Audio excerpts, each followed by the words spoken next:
Welcome to the NFL MVP Momentum Podcast. I am Sam Holcroft, and alongside Payton Thompson. Before we begin, don't forget to follow us on Twitter at Momentum MVP, follow our Facebook page at MVP Momentum Podcast, and check us out on YouTube at MVP Momentum Podcast. So today we're going to talk about three running backs in particular and like their contract situations. Two of them are signed to, or not necessarily signed, but have been offered the franchise tag, and then one guy that was wanting a trade, but now he's kind of buying in, but he's going to be in some major trade talks. So the three guys that we're going to talk about today is Saquon Barkley, Josh Jacobs, and Austin Ekeler. So I think it's safe to say that that those guys are three of the top five. You know, you could debate three of the top five running backs in the league. So I guess we could probably start off with probably Saquon Barkley. I feel like that's kind of like the most interesting, even though I'm a Raiders fan. I would say that it's the most interesting just because like that offense is finally piecing together, and there's a chance that he might hold out. So, PT, kind of like, what's your take on Saquon's situation, and like what's the realistic percentage that you think that he could sit out preseason and then maybe even into the regular season? Yeah, I do think that Saquon Barkley was the right player to start with, just because I think as far as comparing him to other guys that we're going to be talking about and other guys in the league, he's probably one of those guys that does the most for his team and does the most for winning. So I think he's one of the most important players to his position in the league. But as far as like the chances of him sitting out and how this thing is going to go, I think both sides kind of want a fair deal. And as far as the running back position has gone, lately, especially the last 10 years, 5 to 10 years, I guess, just the running back position isn't really valued as much as it used to be. So I think they really just kind of want to wait and see as far as the team aspect goes, wait and see kind of, what he's thinking long term. And then maybe they're going to iron out a deal closer to training camp. But if I were to put a number on it, as far as the percentage number of the likelihood of him sitting out. I don't think it's super likely, but I think that we've seen crazier things happen in the sport. So I would say maybe 30%. I do remember the last, I believe, biggest holdout for contract purposes was Ezekiel Elliott with the Cowboys a few years ago. And that lasted a long time. It seemed like I don't remember exactly when they got the deal ironed out, but eventually I do believe they got the deal ironed out, even if it was a shorter term contract. So, I don't think it's likely, because I do think Saquon wants to play for the Giants. And like you said, I think they're one of those teams that is closer and closer to piecing it together. And we saw last year with the playoff success that they had that, maybe it's 1, 2, 3 pieces away and they could potentially be in the Super Bowl. Daniel Jones is getting a lot better. The coaching staff has gotten a lot better, kind of more utilizing their guys to where they should be at. They got Darren Waller in the offseason. The defense has gotten better. They got another draft class in there. So, I think from the Giants' perspective, I think they really have to be holding their breath right now, because I think losing a guy like Saquon that's as important to their offense as he is, I think matters a lot. And if you take him out of that offense, I think they usually, they get a lot worse. I'm not sure exactly the win total drop there, but I don't think that they can really afford to have him sit out games. Yeah, so I feel like a big thing is like, I mean, with Saquon, the Giants really do need him, because like when he doesn't play, their offense in previous years has been almost non-existent. I mean, I mean a good example is last year. Who was their number one receiver most of the year? Like I don't They know. didn't really have one, yeah. They didn't have one because like everyone was injured at some point or another. It's like every week they were like, okay, so you're running the X, you're running the Y. It's like they didn't know, but they were still a playoff team. And that's because Saquon was mostly healthy this last year. Mm-hmm. More so than he's been in previous years. And I feel like his injury concerns is a big reason why the Giants were a little bit reluctant to give him that long-term contract, because they're like, because here's the thing, he's worth a lot of money, but if the Giants were going to do something, they were probably going to sign him to a 2-year deal. And Saquon's probably like, I want 4. And I think that's going to be a reason that I'm going to bring up later in the podcast. But I do think that like the Giants with the injury concerns have been kind of like, I don't really want to give you that long-term contract, especially with the money tie-up. We just went out and paid Daniel Jones that $40 million a year. So like I mean, if you're gonna dish out the most money, obviously it has to be the quarterback. But if your running back is going to be making,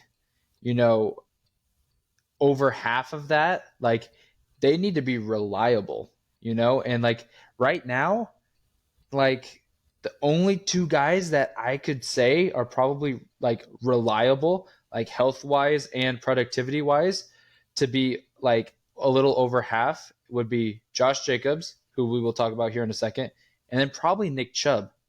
Like Mm-hmm. McCaffrey, injury issues, Yep. Saquon, injury issues, uh, Kamara, Derrick, health, off Derrick the field Henry, stuff. yeah, Mm-hmm. Derrick Henry, health issues, and like Eckler, he's not a true running back. You put him in an actual running system, like you put him with the Atlanta Falcons, he's probably not rushing for over 500, 600 yards. Right. So, um, I'd say it's Nick Chubb and Josh Jacobs are the only 2 that would be reliable for that money. So that's why I think from the team perspective wise, that's why they didn't want to give Saquon that contract. Yeah, and I think another way to approach this question is, for the Giants, what exactly is the alternative if they don't, if they, let's say Saquon sits out, he doesn't want to take the franchise tag. What exactly is their plan for this year? Because, like you said, they already paid DJ, and they made the trade for Darren Waller. So, to me, that signals that they're ready to win now, or at least they're trying to win now. And I just don't see a reality where they lose Saquon and they get even similar productivity from the team. Like you said, I mean, they really don't have any receivers. I mean, I'm sure they drafted a receiver that I'm forgetting, but even now as it is, they're not going to be a vertical offense, and I don't think that's the way that Dabo wants to run the offense either. So as far as the scheme and where the team can go from here, I just don't see, a better reality than just to pay Saquon.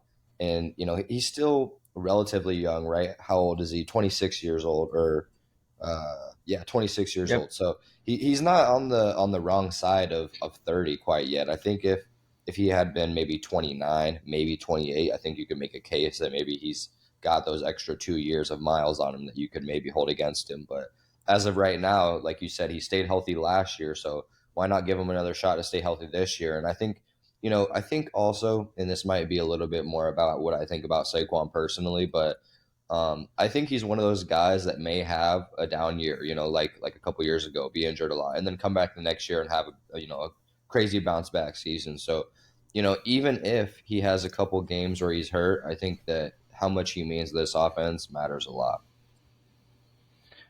Yeah, especially like with the fact that I mean they got Darren Waller, and like from the team perspective, what's the alternative? Well, here's the thing: is like we really haven't seen someone not sign the franchise tag and go into the season and miss regular season games.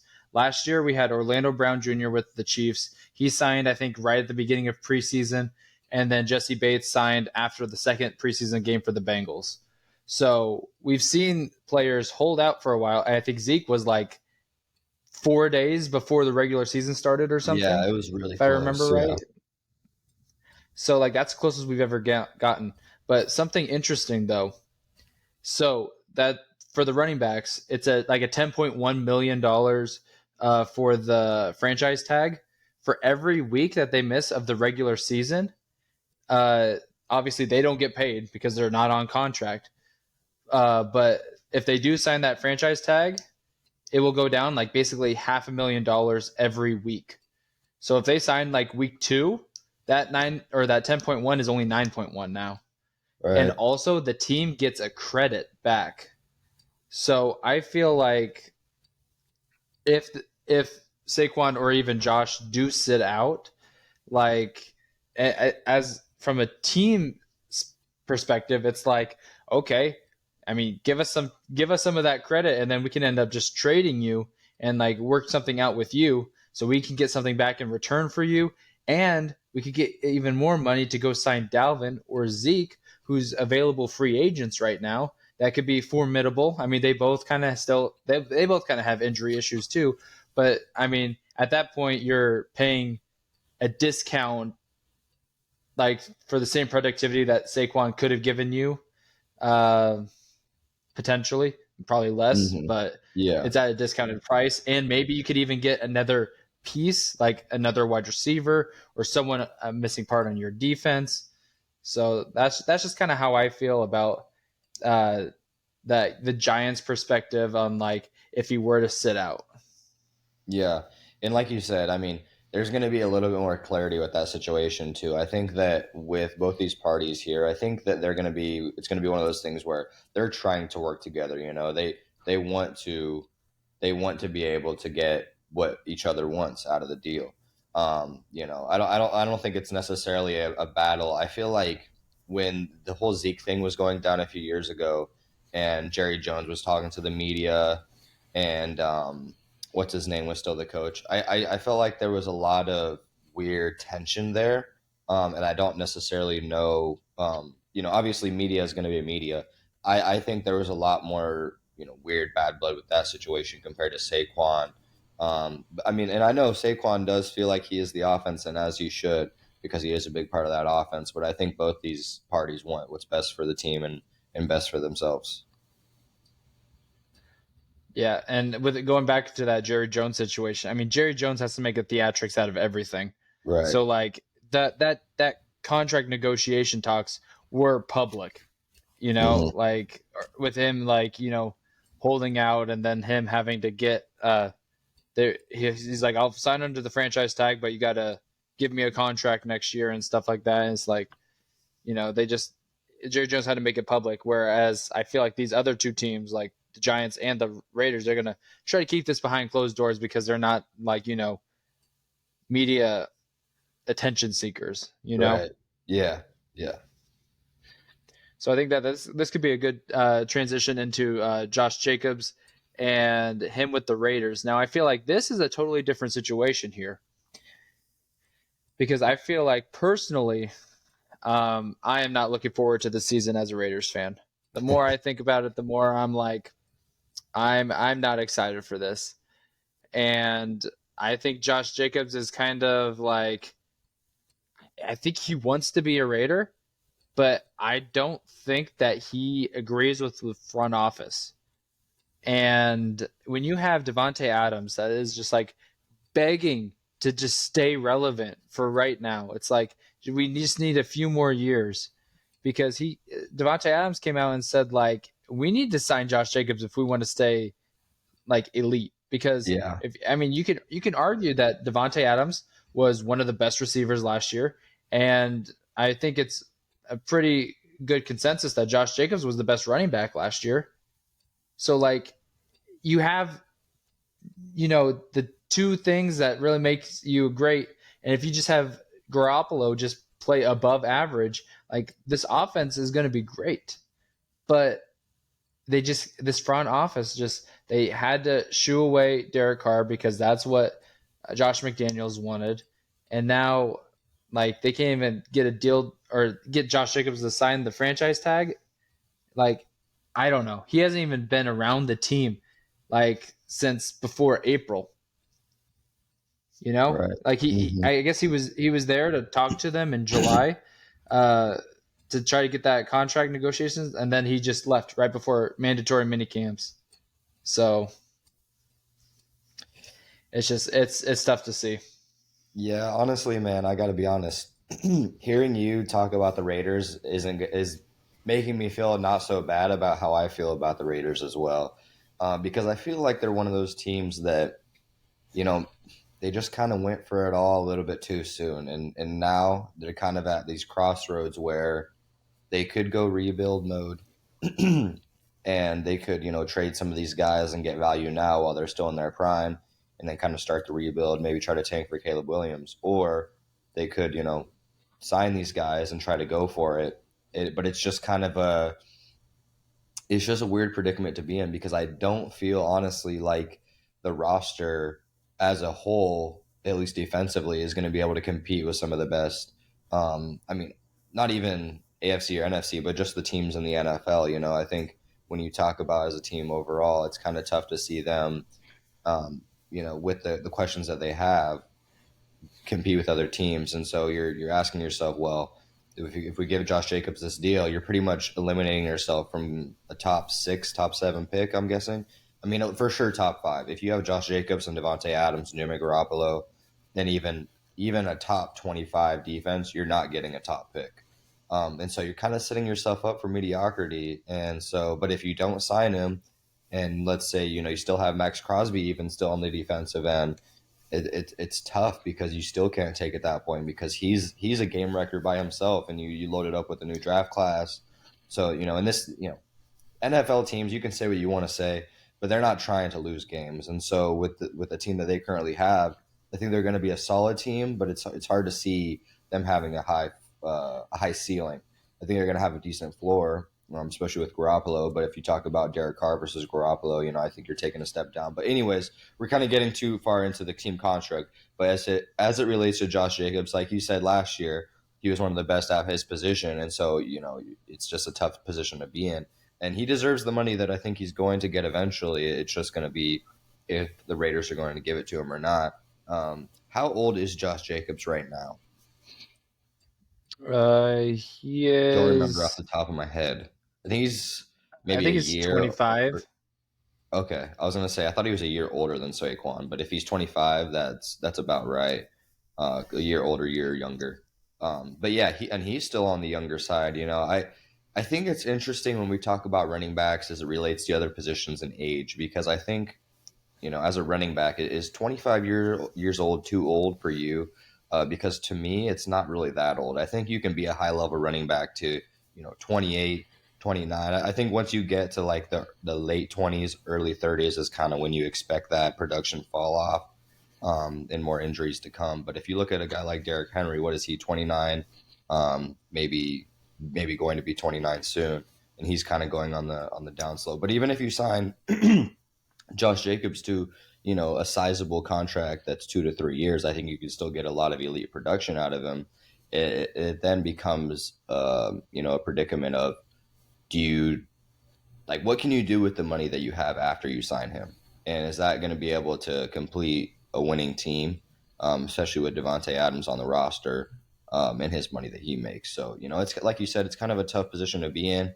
But I think similarly to the Giants situation in Saquon, I think like you said, he wants to play for the Raiders and he wants to get paid and he wants to be a part of the team, but he's not going to settle for less just because of the Raiders situation. Yeah, and looking from Josh Jacobs' perspective, like if there's anyone that I could see between him or Saquon, like sit into regular season, I feel like it would actually be probably Josh, just because he was best running back last year, and I feel like it could be a big fu to the front office because I mean I don't know exactly what his thoughts are on Derek Carr getting traded. I knew that he wanted to play with him. He said at the Pro Right. Bowl, he's like, I hope Derek is my quarterback next year. Um, but like I could see him like maybe sitting the first game or two, and then maybe the Raiders start off 2-0, and they're like, okay, Saquon or sorry, Josh, we're gonna need you. Like we're here to compete. And then he signs it, and then the Raiders become the Raiders, and they go like they lose their next 6 straight. Comes to the trade deadline, and then I could see Josh getting traded, and uh, probably the Raiders just probably start tanking realistically, because then they're like, you deserve to be the best running back in the league. Go be the best running back on the league on a team that can compete. I could see him getting traded to a team like the Eagles or um, depending on the whole Joe Mixon situation, maybe the Bengals. I could see the There's a bunch of Vikings. teams. Vikings could, yeah. So Hmm. like there's a bunch of teams that could trade, and like just all the Raiders would need was just some younger guys with assets. Like if we could get like a young running back like in the making too, like we'd be cool with that too. But yeah, as a Raiders fan, I'm not excited for this season. Just because, like, if he would have signed this by now, I'd be feeling pretty confident. But like now, I'm like, I don't think the front office knows what they're doing. I don't think the coaching staff knows what they're doing. Players are just up in the air. Like we're just here to play ball, I guess. So I have a couple questions for you. I'm going to start with the Raiders related questions since we're on the Raiders. If you hypothetically, as a fan, had a chance at a top three pick in next year's draft, but you have to sign or you have to trade away Jacobs at the deadline, you have to trade away Devontae Adams at the deadline, maybe Max Crosby, I won't say for sure, but maybe, and you're basically getting Garoppolo and some young guys. Um, or the alternative would be to keep all these guys and have a chance at a wild card spot. Which one would you pick? because on one hand, you're basically signing your future away to rebuild because it's not just a 1 year thing, right? And then on the other hand, you could be signing your future away because you're losing your assets as far as time value goes. So I think that's kind of an interesting teeter totter. Let me know what you think about that. So honestly, right now, if you told me that the Raiders could be a wild card, I'm like, I'll take it. I'll take it. Mm-hmm. That's how bad I'm feeling about the season right now. So A realistically, chance at a wild I card. chance at a wild card, I'll still take that. Yeah, yeah. You know, Mm-hmm. like I feel like because like offensively, like I don't see a major flaw. You know, defensively, it's still the secondary. That that defensive line is going to be crazy. Mm-hmm. So I'm excited to see those guys put in the work, and we're young. Like Devontae's not that old. You know, we got Right. Hunter Renfro who's young. Josh Jacobs is young. You know, Mm-hmm. Jimmy Garoppolo's. I mean, he's older, but like he's a quarterback. The quarterbacks could play 20 Right. years in the He's league. not he's Look at not Tom Brady. 36. Yeah. Yeah. Um. So like this is a young team, so it's like I wouldn't mind rebuilding, but we have such like Max Crosby, you know, could I mean he was up there for defensive player of the year. You know, I think he finished fourth in voting. You know, Josh Jacobs best running back, Devontae Adams, the top 3 wide receiver. Like we have top guys. We just need those 3 missing pieces. And Josh McDaniels calling play calls was a huge issue about that. Yeah. So I don't know. I'm just I would not want to rebuild unless I mean at the trade deadline if we have a losing record, like if we're like a game away from 500, like I say probably just keep it going. But if Hmm. we're like 2 games below 500, might as well just Just finish it trade off. Devontae. Yeah, because like we just wasted a year and a half of his career Hmm. because Josh McDaniels doesn't know how to Know call how to plays when he's a utilize head them. coach apparently. Yeah. Um, and and then Josh Jacobs, he deserves to be a great running back. And if we can't be a great team for him, like the only person I would say keep is Max Crosby because, I mean, pay that man what he wants, and like Right. because we'll get a quarterback in the future, whether that's Aiden O'Connell right now or Caleb Williams next year or Bo Nix, whoever we draft next year too. Like we'll build around them, so we don't have to pay a quarterback for a while. But for the time being, pay Max Crosby because he's scary. I was gonna say, I think honestly, and like, we're getting pretty deep in the Raiders talk, but I think if there's one guy that I would feel bad about or bad for, it's Max Crosby. A guy that wasn't supposed to be a super high profile guy coming into the NFL, being a fifth round pick, putting in all that work, being a top 5 player in his position, to be on a team that, just can't really figure it out offensively, but has the tools to figure it out is just kind of disappointing. And you just got to kind of make what you have, especially being on the defensive line. I feel like as a maybe like a middle or outside linebacker, you can do a little bit more with the scheme. But as a pass rusher, he's given you all the production and play that you would have wanted. Never mind where he was selected in the draft. So, but yeah, definitely. And then my second question was, now that we kind of talked about trade value and trading guys, what do you think is kind of the market for running backs at this point? Because I feel like, and obviously it's going to change from running back to running back, but I feel like certain running backs, maybe have a little bit more value than maybe we think, or maybe some running backs have a little bit less value than what we think, than what people think.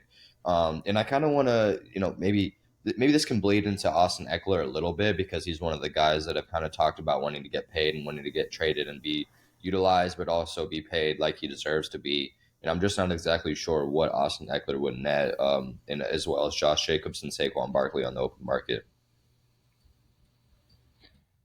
Yeah, so I think I think we kind of figured out when the Titans decided not to trade Derrick Henry, because I'm pretty sure there was at least 4 or 5 teams that probably got on that phone and started making some offers.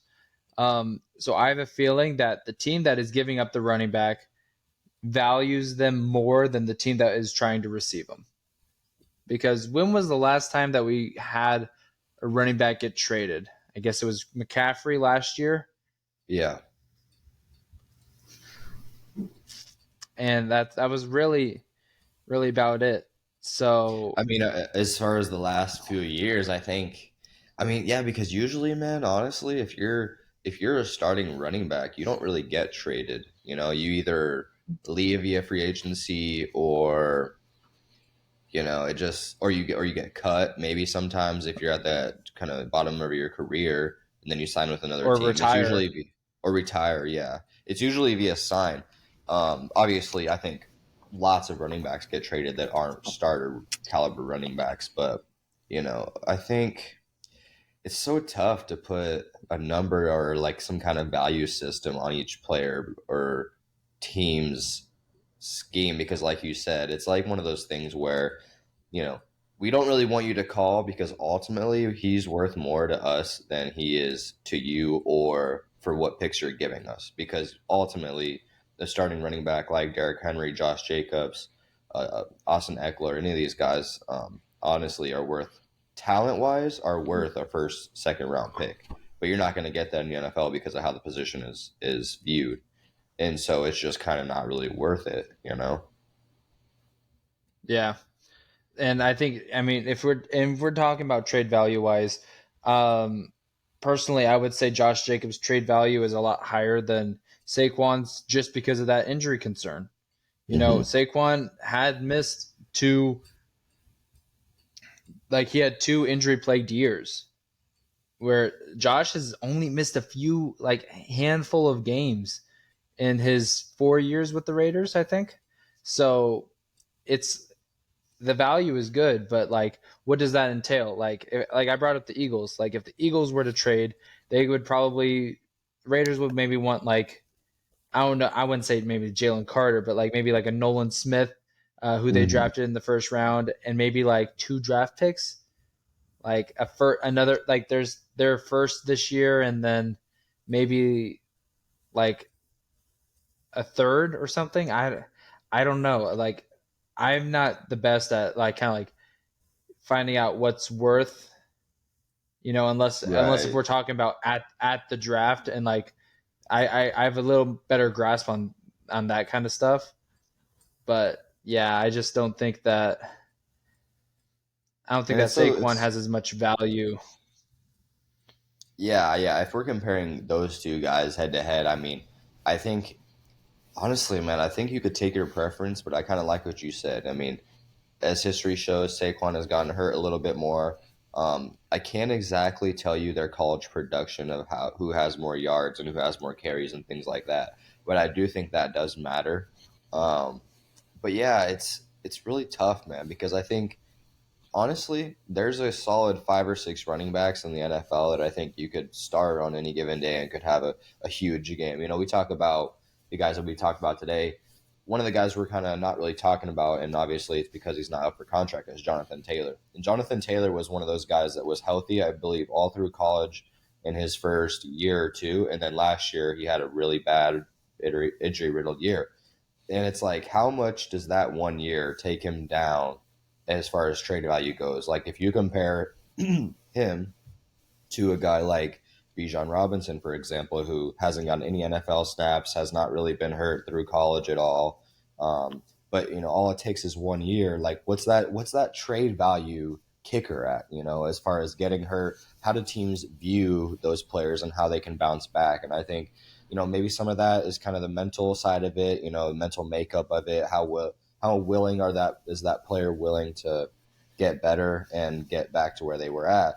And I think Saquon has a lot of that. But like you said, it's just hard to pinpoint value and how exactly NFL GMs and owners look at that value, because I'm sure their eyes of the value is a lot different than ours.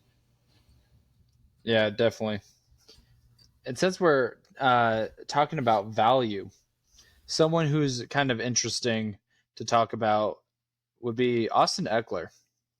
So, Austin Ekeler, if you remember earlier this year, requested a trade. In fact, this article is that we're looking at is from May, but he requested a trade from the Chargers, basically because they were not ready to sign him to a deal worth the money that he thinks he is worth. And in my own opinion, I feel like you plug Austin Ekeler on the 31 other rosters, and he could be still a top 10 running back in the league on maybe 3 of them with how some of their offenses run. I don't think that I mean you put Austin Ekeler with the Titans, he's just a guy. That's he is the idealistic running back for this offense. And he's making about 8 million this year, and CBS projects him at what did it say earlier? Almost 13. Yeah, 12.82 is his projected value annually. So he's getting Mm-hmm. paid about 5 million less than what his projected is, but I think he's thinking that he wants like a 16, 17, 18.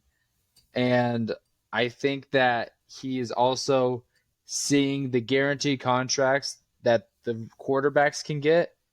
And I think him and his agent are starting to talk about trying to be the first ones to get like a strong guaranteed running back like contract as well, like almost fully guaranteed.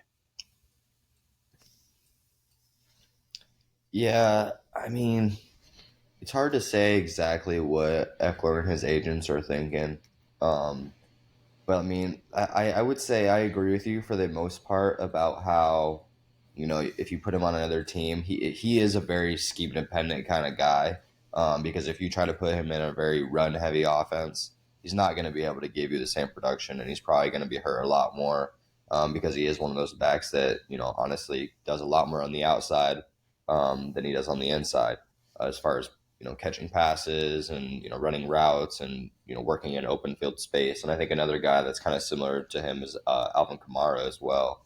Kind of a more new school running back, but I'm not exactly sure the deal he's going to get, but I do think he has some credibility to say, with Justin Herbert being the guy he is, but also being hurt, his two receivers, Keenan Allen and Mike Williams, also being hurt, and the Chargers still being relatively good every regular season, I think does hold some value. And I think he is relatively healthy, and it has to do with the way that he plays. But I don't think it's realistic at all to think that he should or will get a fully guaranteed deal, probably more than 2 or 3 years. I think he'll get a sizable deal, probably from the Chargers. It's probably going to be a short-term 2-year deal because I think he does matter a lot to their scheme. But I think another guy that you could mention that's kind of like him is Tony Pollard, and we saw Tony Pollard was a backup with the Cowboys last year, or for the time being, for a long time there. So you know, it's always interesting to kind of analyze how teams view and utilize different players, because I think one team that maybe they would want their offense to be surrounded around Eckler could pay him a lot more money than a team that he would just be another guy. But it's just kind of hard to evaluate the value of him right now, because he is such a different running back than the two guys we even mentioned before. Um, so yeah, it's kind of tough, but I don't think it's realistic that he gets a long term or fully guaranteed contract. But I think he does deserve to get like a short term, pretty sizable contract, maybe a little bit over fair market value because he has proven that he can stay healthy. And the other guys really haven't been, and he's kind of been their offense for the last couple of years. But like you said, if you put him on another team, maybe it doesn't happen. But as of right now, he's on the Chargers, and the proof is in the pudding. So that's what I got to say about that. Yeah, and I don't think that he can sign the contract extension during season. I think he had to get it done. Uh, I think in May. So that's basically when he requested a trade because he's like, if you're not going to sign me, I'm going to go somewhere and that'll hopefully sign me. Otherwise, I'm just going to just be a free agent. So I think since May, Eckler has bought in, so he wants to stay with the Chargers. But realistically, like it could still be the last year. Even though he is scheme dependent, and I think he knows that. Mm-hmm. But with the way he plays, if he can ball out and have fifth most receptions like he did last year out of the backfield, which is crazy. Um, he can come up to some team and be like, hey, like like if Saquon leaves next year, he could go to the Giants and be like, hey, I can do what Saquon was doing for you. Mm-hmm. I feel like Maybe be that a he little bit could more he healthy. could yeah, and be healthy because of the way that he plays. But also, like, what happens when the first time that he runs with the Giants that he does get injured because he's not getting the ball out in open field on every single play like he does with the Chargers. So I think another team that would be kind of interesting, and this might kind of catch you off guard, but just as far as how you could see them kind of developing into an up and coming team next year with a young quarterback, I think you got to look at the Carolina Panthers with how much cap room they're going to have. Very close similarities with Christian McCaffrey and him. Obviously, it's a different coaching staff, but we kind of saw that success there. And with them having Bryce Young, an up and coming team, they're going to have a ton of salary cap, and that defense is pretty good as it is, but it's going to keep getting better. I think he could be a team that could take the Panthers to the next level and possibly be the best in the division in a year or two. But yeah, that's another team where I think he could be very well utilized. And some team, I think no matter what, if he wants to get paid, some team will pay him. But I think, like you said, he does know that he's scheme dependent, and that will and should matter to him. yeah, and I'm going to transition to this into a more team aspect on just like picking a running back and sticking with them. So the biggest thing for me is like these running backs, they know that the NFL stands for not for long. And the teams know that running backs don't stay in the league too long. So I'm gonna pull up my last page here for the YouTube video, and I want you to look at this graph. This is all position groups and how long the average career length is in the NFL. So obviously kickers and punters have the longest at an average of 4.87 years. Next is quarterback at 4.4. Offensive linemen are in the threes. Linebackers, cornerbacks, tight ends are in the high twos. Wide receivers at 2.8. The lowest is running backs at 2.57. They obviously take the most beating out of anyone. The average career is a 2.57. If you made it in the league for 3 years, you had a long career as a running back. Mm-hmm. That's considered long, you know? And Josh Jacobs, he's already been in the league 4. I think Saquon's been in 5, maybe 6. Derrick Henry's been in for, I think this is his 9th or 10th season. Like some of these guys, these running backs are in here for a long time. But Mm-hmm.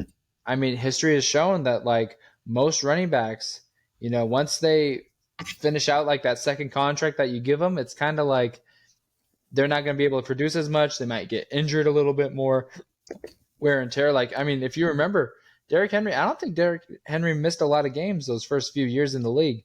And then as of recently, he's been starting to miss games. Like, he's been missing, I think, at least 4 or 5 games every season for the last 3 years, maybe. So he, like, it's just wear and tear. So, and the league average is a 3.3, and running backs is the lowest at 2.5, which is just crazy to think. So I feel like team aspect, they see that chart and they realize that. Now, here's the thing: if you take away the players that are like one and dones, that number's still going to be low. That's still going to be like Mm-hmm. a 3.1, and the league Right. average is still going to be like that league average might almost be 5.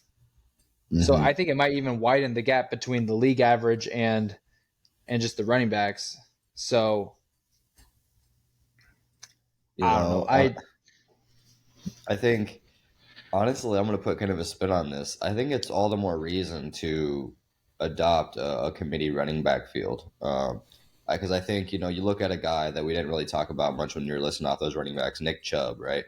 His first, I think he's in his 5th year, he's in his 6th year. He's over the 3-year threshold for sure. And two of the three last years, he had Kareem Hunt with him, and then I believe before then, when he was a rookie, he was probably starting, but I think someone else was there as well. But I think teams are realizing that you don't have to have one, super good running back to run an effective run game. You look at the Falcons of the last few years. Obviously, we had Cordero Patterson, Tyler Algier, and then you're adding Bijan Robinson. For me as a Falcons fan, I'm hoping that Bijan is everything that he was advertised to be. And obviously, if he was number 8 overall, then he's going to be, or at least the coaching staff thinks that he's going to be something great. But with him being able to rotate with Algier and Patterson, I think is even better for his health. And I think that's what a team like the Colts should do as well. Obviously, they had Naheem Hines for a while, and they had who's the other running back they had with Jonathan Taylor, but they were also doing a committee backfield, and same with the Browns. So I think we've seen a lot of evidence, at least the last few years, that the committee backfield is maybe that's where the NFL should go towards, just to keep their guys more healthy, have longer careers, but also get the most out of their guys when they're on the field. Yeah, especially because like it limits the potential for your main guy to get injured, and because like most teams have 3 or 4 running backs on their roster, but I mean you don't need all 3 running. But Mm-hmm. if you do have 2, then it's just like okay, so instead of going like 55-45 like we were, now it's going to be 65-35, and Mm-hmm. now your third string is going to be getting some because your second string got hurt or something like that. But even with the committee backfield, Nick Chubb was one of the best running backs of the year last year. Right. I think he was second team All Pro, maybe. Yeah. Yeah. And yeah, Nick So Chubb is always a top 3 running back when he plays. yeah, and he was still with the committee backfield with Kareem Hunt, correct? Mm-hmm. Yep. Yeah. So I mean, I think that is a good twist on that. I think that committee backfields are going to become a little bit more common. I mean the Cowboys. I mean, 3 years ago That's we would another have been team. like, we would have been like, oh yeah, Zeke's the future of the Cowboys. Like, I mean that's what people were thinking. It's like Zeke or Dak, and everyone was going Zeke. It's like what? Yeah. Like over a quarterback, and now he's not even on the team. But like they were running a committee backfield. And Mm-hmm. honestly, I felt like that's why they were a playoff team. Like it was Yeah. because they had Tony Pollard and Zeke. Yeah, it was that change of pace, and you kind of bring up a duo. I'll bring up another duo, Mark Ingram and Alvin Kamara. I think when you saw those two together, especially Kamara, I think that's when you saw the best version of Kamara as far as being able to run the ball, catch the ball, and the Saints winning games. And they made it to what the NFC Championship or maybe the second round. They made it in the playoffs. I think maybe that was the Vikings year where the Vikings made that crazy catch. So I think it was the second. It was the divisional. But anyways, that was probably the best I've seen Kamara look, and I don't think he's really looked the same ever since he's had a running partner. And so, I think he's going to look a lot better with Jamal Williams this year. I think they kind of realize, hey, we should get another guy in here that maybe plays similarly, maybe doesn't, but at the same time, whether Kamara is healthy or he has the suspension issues, it's going to help everybody involved. Yeah, and I mean if we're talking about committee backfields, we got our committee running backs. We got to talk about J.K. Dobbins and Lamar Jackson. You know. Mm-hmm. Oh wait. Oh, No, I no, forgot. 100, Yeah, Lamar's a 100%. I mean, quarterback. No, no. If we're talking about those kind of guys, you could definitely throw him with the scheme because with Lamar Jackson running and J.K. Dobbins and Mark Ingram when they had him, that offense was special because they had that running dynamic that you didn't really know where the play was going to go, and it worked. Yeah, but I do think that committee backfields is definitely going to probably be more prominent, especially because and I feel like it's going to be a lot easier. You could be paying your three running backs the amount that you could be paying like one and a half Hmm. realistically. You know, like you could for because if you aren't spending your money on one guy, like I mean Eckler's projected to be 13 million. I don't even think Austin Eckler, and I'll check real fast, has ever had 1,000 yard rushing season. So yeah, no, He's got to be he's what never had 800. the last two seasons he's had 900. Okay, I was gonna But say I know he's had 8 to 900, so he's decently close. yeah, but he's been in the league 6 years, and yeah, I mean he has a huge average, but a lot of those are also. I mean, he gets a lot of receiving yards, receiving touches. So I mean, he had over half as many receptions as he did rushing attempts this last year. So I mean, and if you're looking at that, it's like and that's behind a decent offensive line, but like I don't think that he's 1,000 yard rusher if you put him with the Titans, who have a good offensive line. Right. Yeah, I would agree with that. I would agree with that. So it's just the market, and you know teams would much rather pay less so they can pay more on their quarterbacks because of the way that Jalen Hurts, Lamar Jackson, Daniel Jones, Patrick Mahomes, all of those guys have been getting paid lately. Like it's going to be to the point where your quarterback's going to have to make over 40 million, and you're basically going to have like 90 million left to spend on the rest of your offense. Or maybe Hmm. even less, probably like Maybe 70, probably less. Yeah. 60. Hmm. Like you're not going to have much. If you have a star wide receiver, a star running back, you have even less. Right. Yeah. I think the last big question I want to ask you as far as running backs go, and kind of the way that the NFL views it, is when you draft a running back, do you agree with the philosophy that at some point, maybe at the end of their rookie contract, that you just need to cut ties and get a new guy in there? Or, like, how exactly do you evaluate that? Because when you talk about, obviously it's going to depend scheme to scheme, and I mean maybe less or more than others. But when you talk about like, I mean, sorry to go back to my team again, but Bijan Robinson going to number 8. If you take a guy top 10 and you're not expecting him to play on your team for 5 years or more, I feel like it's a little bit hard to swallow because there's guys like on the defensive end that can be there for 6, 7, 8 years, and so it gets kind of tough. But I feel like with the Falcons and similarly to the Titans, I feel like they kind of are in the idea of we don't need a super high profile quarterback. We can get it done with an average guy as long as we have that run game, top 2, top 3 in the NFL. And so I think maybe and on that front, it makes sense for them to pay their running backs, but everybody else, I mean, I can kind of see the argument where you can draft a guy in the second, third round in a year, maybe fourth round even, develop him for a year, be ready for the next year to start, and he can give you the similar production that a top 15 guy can give you. Yeah, so it's really funny.